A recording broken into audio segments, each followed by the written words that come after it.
Zabalaga tiene nombre de mujer, así como lo son las esculturas que allí viven y los ojos que vieron e imaginaron este espacio de Chillida por primera vez.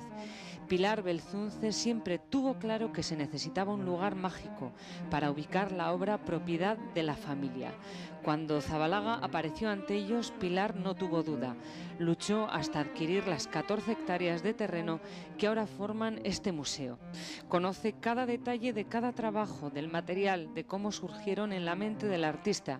Pilar, extensión y complemento de Chillida, nos lo confirma. Estas esculturas no estarán en Zabalaga estáticas ni en el tiempo ni en el espacio. Tienen que salirse, una obra que es de uno, no es de nadie. Tiene que irse al mundo, se tiene que exponer, tiene que moverse, tiene que no quedarse estancada. En el interior, Zabalaga guarda piezas de los primeros pasos del artista, algunas esculturas que la familia ha tenido que comprar en subasta para poder colocarlas en este destino definitivo.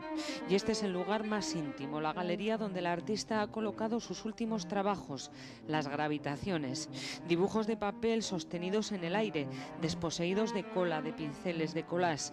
Allí también están San Juan de la Cruz, Bach, el compositor que inspira al artista, de quien dice Chillida que construye espacios de música en el aire, lo que él mismo trabaja una y otra vez.